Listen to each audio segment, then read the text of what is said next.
간도 쓸개도 다 내주고 뒤통수 맞는 굴욕 외교, 다시는 반복되어선 안 됩니다.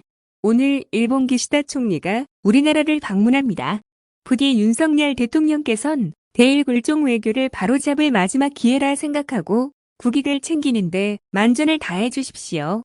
셔틀 외교의 복원은 다행스러운 일이라 평가할 수 있지만 퍼주기에 대한 일본의 답방 자체가 외교의 목표가 될 순 없습니다. 국익을 지키지 못하는 셔틀 외교의 복원은 국력 낭비일 뿐입니다. 물 반 컵을 건넸으면 나머지 반 컵을 채워야지 다 마시고 빈 컵 돌려주러 오는 방안이 되어선 안 된다는 것입니다. 지난 한일 정상회담에서 우리 정부는 일본의 전쟁 범죄에 면죄부를 주는 것은 물론 지소미아 정상화, WTO 제소 철회 등 줄 수 있는 것을 모두 다 내주었습니다. 하지만 짝사랑 외교에 대한 일본의 대답은 역사 왜곡 교과서, 독도 영유권 주장, 야스쿠니 신사 집단 참배였습니다. 다시 한번 말씀드립니다. 과거를 팔아 미래로 나아갈 순 없습니다. 일본이 채워야 할 물의 반컵이 있다면 그것은 강제 동원 관련한 역사적 책임을 분명히 인정하는 것입니다.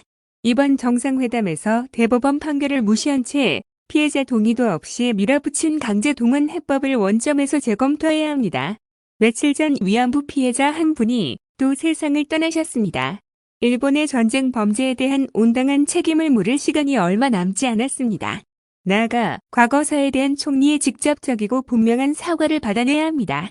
역대 내각의 역사인식 계승, 같은 말 장난이 아니라 분명한 책임 인정과 진정성 있는 사죄가 뒤따라야 미래로 나아갈 수 있습니다.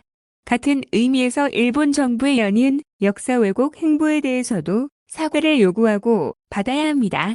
영토 주권 수호는 한치도 양보해서는 안 될 국가의 제일 책무입니다. 일본의 독도 영유권 주장에 대해 강력히 경고하십시오. 만약 독도 영유권 비슷한 이야기라도 일본 총리가 꺼낸다면 당장 회담장을 박차고 나오십시오. 어떤 외교 정책도 국민의 안전을 앞설 순 없습니다. 오염수 방류에 대해 우리 국민은 물론 국제사회의 우려가 큰 만큼 후쿠시마 원전 오염수 해양 투기 계획을 철회하고 국제적 공동검증 및 조사부터 반드시 관철해야 합니다. 이런 선 좋지 않는 일본의 농수산물 수입 요구는 사전에 차단해야 마땅합니다. 무엇보다 우리 정부는 오직 국익이라는 각오로 회담에 임해야 합니다. 기시다 총리는 일본 국익의 관점에서 중국, 러시아와 관계 개선의 노력을 하고 있습니다. 셔틀 외교 정상화를 기초로 한중일 정상회담을 정상화하는 등 우리 정부가 다져간 외교, 실용 외교를 통해 국익을 극대화할 계기를 만들어야 합니다. 부디 이번에는 또 뭘 퍼줄지 걱정부터 앞선다는 국민의 목소리에 귀를 기울이십시오.